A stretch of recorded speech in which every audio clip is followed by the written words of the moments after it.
And we begin this evening with a bizarre story that's coming out of Palm Beach. Well, and I'm just going to go ahead and read you the headline here. Cops strip search mom and forcibly pull tampon out of her for possibly rolling through a stop sign. I mean, you can't make this stuff up. Truth is definitely stranger than fiction. And now that I've got everyone's attention, well, let's continue. Apparently what happened that, well, this woman was driving with her 2 children. The police pulled her over for rolling through a stop sign. They then pointed a gun in her face, and they asked her to get out of the car. She was then strip searched in front of her 2 children and out in the open where passing motorists could see everything. Then, in a gruesome twist, a female officer forcibly removed a tampon from the woman because the cops were looking for drugs, which the government admits that they ship in. So, and I can see right now the light bulbs over the heads of the TSA right now, and that's a scary thought. 2 police officers in St. Paul, Minnesota are now on leave after this disturbing video went public. Take a look. It shows officers arresting a man for allegedly stalking a woman in the neighborhood and then kicking him in the chest. You see it there as he lay on the ground. He is heard on this tape actually shouting his innocence. The police department says it's doing an internal investigation. And the local police union has released a statement saying, in part, the video doesn't show everything that happened, and the officer is a good cop that was in a dangerous situation. At least 5 members of the Los Angeles Police Department are under investigation after a suspect died in custody. Police confronted the woman after her 2 young children showed up at the police station. They said their mom didn't want them anymore and told them to come into the police station. Police tracked down 35-year-old Alicia Thomas at her apartment in South L.A. Officers say they had a tough time restraining her. One officer kicked her in the genitals. The neighbors and everybody was hearing screaming and yelling about they killing her, and next thing you know, they hog-tied her, they carried her out the building hog-tied. Officers say they noticed Thomas was not breathing after they put her in the police cruiser. We don't know whether it was some type of trauma or whether it was some kind of medication or some type of substance. We don't know what the cause of death was right now. A camera in the patrol car recorded the incident, but the LAPD is not releasing the video. Police say it does reveal some questionable tactics. We're concerned about any use of force that our officers have. That's why we have such a thorough system to investigate. Just last week, a surveillance camera caught another violent incident involving the LAPD. Officers are seen throwing a handcuffed woman to the ground, then fist-pumping each other after putting her in the cruiser. The woman, who suffered cuts and bruises, was arrested after allegedly talking on her cell phone while driving. The LAPD is now using this video during roll call to discuss the use of force. Teresa Garcia, CBS News, Los Angeles. Paul Boyd, wounded and disarmed, crawls on all fours towards Vancouver Constable Lee Chipperfield, who appears to aim at Boyd's head. In its final report, BC's Police Complaint Commission cleared the officer, citing the expert analysis of Bill Lewinsky, saying Lewinsky reasonably explained the intense emotion of the incident rendered Chipperfield inattentionally blind, meaning he was too distraught to register that Boyd was no longer a threat. Boyd's father questions why the independent commission consulted the same expert used by the Vancouver Police Department. I think it just makes the whole thing laughable that they would go to someone like this. Bill Lewinsky is a Minnesota-based behavioral scientist, sought after by police forces around North America to deliver training based on his own research into reaction time, perception, and memory. He's been acknowledged as an expert in a number of U.S. courts. Occasionally, his credentials have been challenged. 2 years ago, when an Oakland, California transit officer shot a man with his gun instead of his taser, Lewinsky proposed inattentional blindness as the explanation. The judge rejected the theory as speculation. The head of a group of civil rights lawyers says they've long been critical of Lewinsky. We've done a lot of research about him in many different cases, and we've seen that his opinions are consistently to exonerate bad shootings by police officers. And we see a pattern here. Lewinsky has acknowledged he earned his Ph.D. through a distance learning institute in Ohio, and he named his own degree police psychology. He's declined a number of interview requests through a spokesperson who told CBC News that Lewinsky is too busy testifying and conducting training to talk. She heard the shot, saw the smoke and the fire, and that's when she turned and she said that I prayed, oh God, you know, don't let this hit any major thing. James Morgan, the brother of 36-year-old Jennifer Orley, a disabled Navy veteran and single mother, accidentally shot by sheriff's deputies Sunday night in her own backyard. Sheriff's deputies were searching for an intruder in her Spring Valley neighborhood. According to the victim's brother, who shared these pictures from the hospital, the deputies entered the backyard without warning, didn't respond to her calls of identification, and shot her at point-blank range. He fired without, like, warning or say freeze or anything.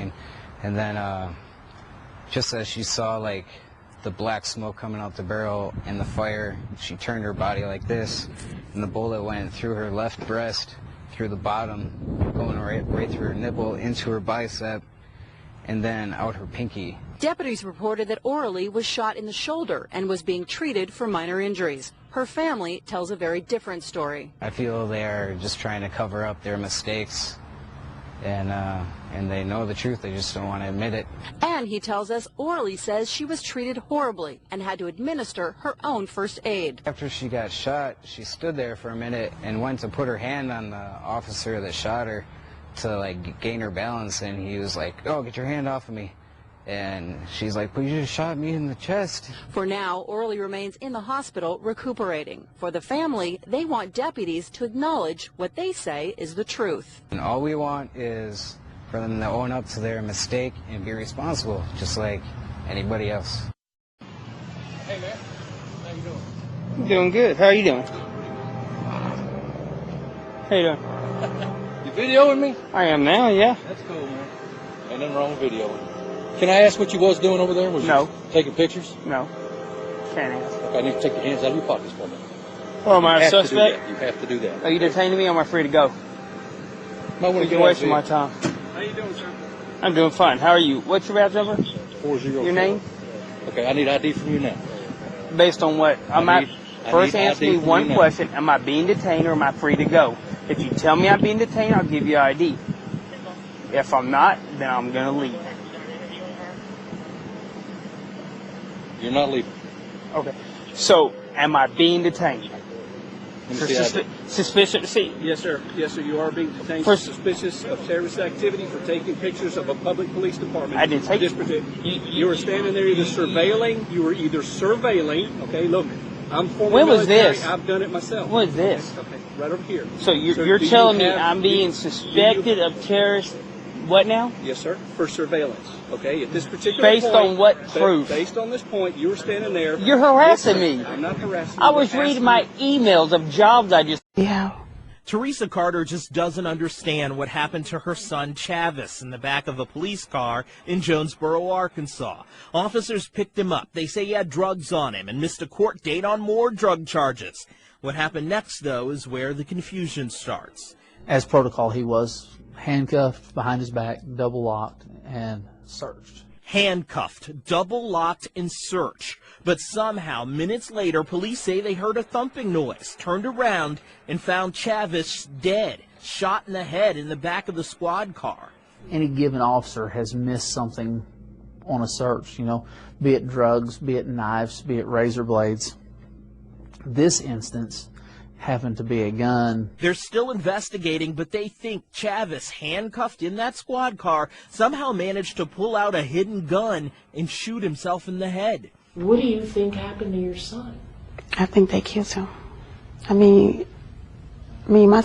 Well, there's new outrage after a former Marine is arrested and involuntarily detained in a psychiatric ward for posting some anti-government messages on Facebook. Several civil rights groups in Virginia are now saying that the police violated the First Amendment rights of this 26-year-old veteran. Paul, seen in the middle of your screen, police say, had just had a run-in with a convenience store clerk. He was in a standoff with police and holding some sort of knife. A female officer is heard shouting.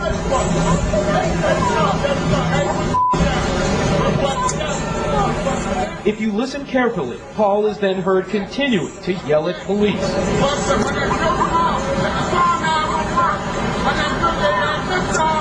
Paul seems agitated, but not intimidated by a police dog. Heard on the tape, a witness describes what he sees. Yeah, the karate stand's about to go ham on him. Then, as Hall appears to take a few steps, everything comes to a head.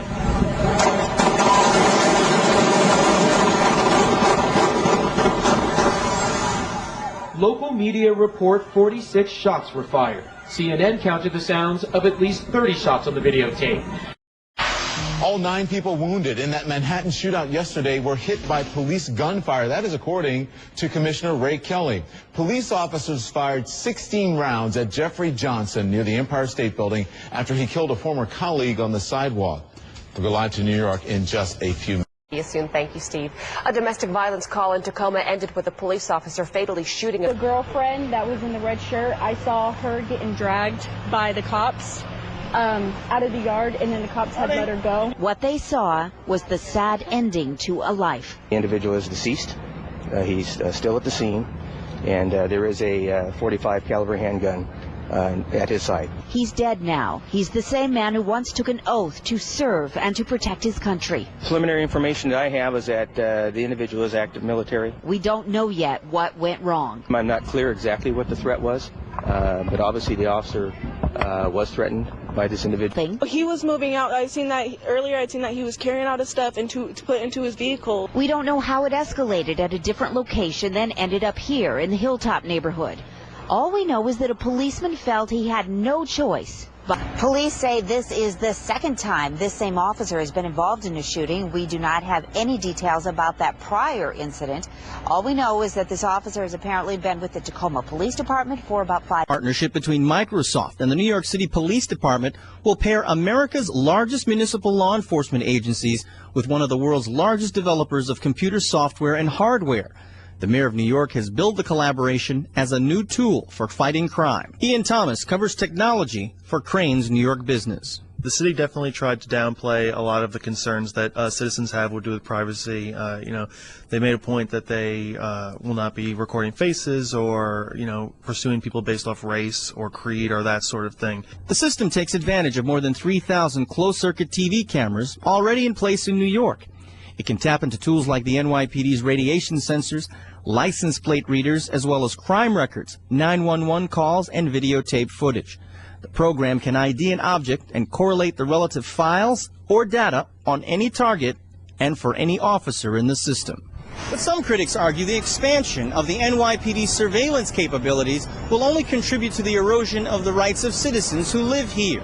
The agency's tactics are already being scrutinized in its spying on the Muslim community in the New York area and in its ongoing program of stop and frisk, in which more than 680,000 people a year are detained and searched without probable cause. The technology, called domain awareness software, will cost between $30 and $40 million. But since Microsoft will market the system to other cities and governments, 30% of the proceeds will go back to the NYPD. The agency's operating budget is $8.5 billion a year. The New York Port Authority is investigating how a jet skier managed to walk undetected through 2 runways, climb an 8-foot fence, and walk into a terminal at JFK Airport while wearing a bright yellow life jacket. The 31-year-old man's jet ski stalled and he had to swim 3 miles to shore near the airport. He was charged with criminal trespass. The